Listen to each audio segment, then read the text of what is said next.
Hey dolphins, this is Teacher Yvette.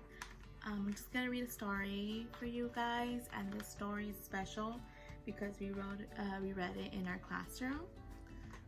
The Girl Who Never Made Mistakes.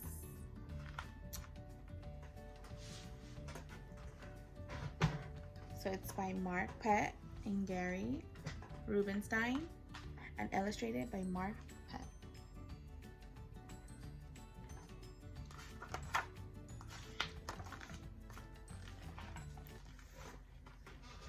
For Beatrice Bottomall, Friday began like any other day. Let me scoot over so you guys can see. She matched her socks and of course she put her shoes on their proper feet. She remembered to feed her hamster Humbert his favorite food, broccoli. When she made a sandwich for her brother Carl's lunch, she used exactly the same amount of peanut butter as jelly. When she stepped outside to greet her fans, she didn't forget to say good morning and thank you. They asked if she made her bed. She had. They asked if she forgot to do her math homework. Nope. What about tonight's talent show, they asked. I'm ready, said Beatrice with a smile. After all, her juggling act had won 3 years in a row. Most people in town didn't even know Beatrice's name. They just called her the girl who never makes mistakes, because for as long as anyone can remember, she never did. Unlike Beatrice, Carl made lots of mistakes. He ate his crayons and drew with his green beans. He danced with his hands and played the piano with his feet. Carl loved to make mistakes. At school, Beatrice was on a cooking team with her 2 best friends, Millie and Sarah, to make their giant rhubarb muffins. They needed 4 eggs. Beatrice went to the refrigerator and carefully chose the biggest, eggiest eggs she could find. But on the way back, her legs slipped out from under her. The eggs went flying. Beatrice was about to make her first mistake. But she didn't. That was close, thought Beatrice. Sorry, Beatrice, I dropped a piece of rhubarb. Oh, Ellie. She can't talk right because she has an egg in her mouth. For the rest of the school day, Beatrice could not stop thinking about her almost mistake. On her way home from school, Beatrice watched Millie and Sarah ice skating in the park. Come join us, said Millie. It's fun, said Sarah. Beatrice watched them slip and slide on the frozen pond. Millie and Sarah laughed as they would wobble on the ice. No thanks, said Beatrice. At supper, Beatrice barely touched her food. Is everything all right, kiddo? Asked her father. I'm worried I'll mess up tonight, said Beatrice, and everyone will be watching. Worry? You don't make mistakes, he said with a smile. Beatrice tried to smile too.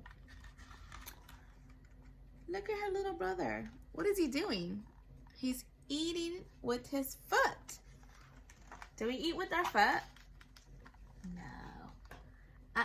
After supper, Beatrice got ready for the talent show. First, she woke Humbert from his nap. Next, she got the salt shaker from the kitchen table. Finally, she filled a balloon with water. The school auditorium was packed. Beatrice felt her stomach jumping around inside her. Beatrice waited for her juggling music to begin.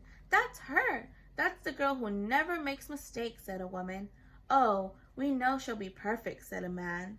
When the music started, she tossed Humbert into the air. Next, she added the salt shaker, and finally, the water balloon. Beatrice didn't miss a beat. The crowd clapped with delight, but Beatrice noticed something odd about the salt shaker. The specks falling out of it were not white. Oh no, they're not white. And what color do you see? They're black. Black and gray. So what is that? What do you guys think? Yeah, I think it's pepper. Achoo! Humbert was so surprised by his sneeze that he grabbed the water balloon with his claws. Kablooey! Humbert pieces of water balloon, and the pepper rained down on Patrice. For the first time in as long as anyone can remember, Patrice made a mistake, and it was a big one. The music stopped. Patrice didn't know what to do. Cry? Run off the stage? The crowd sat stunned. They couldn't believe that the girl who never makes mistakes made a mistake. Patrice looked up at Humbert. He looked back at her. His hamster fur was soaked and speckled with bits of balloon. Patrice let out a giggle. The giggle grew into a chuckle, and the chuckle became a laugh. The people in the crowd looked at each other and then back at Patrice. They began to giggle, then chuckle, then finally roar with laughter. Patrice and the audience laughed until they couldn't remember why they were laughing. That night, Patrice slept better than she ever had. In the morning, no fans greeted Patrice. When she got dressed, Patrice, for no reason at all, put on a polka dot sock on one foot and plaid sock on the other. Patrice and Carl made sandwiches. This time they put the peanut butter and jelly on the outside. They called it an inside-out PB&J. Lunch was messy and delicious. Later, Patrice found Millie and Sarah skating in the park. They fell a lot and laughed. Now people no longer call her the girl who never makes mistakes. They just call her Patrice. The end. I hope you guys like that book, and I'll see you guys in the next video.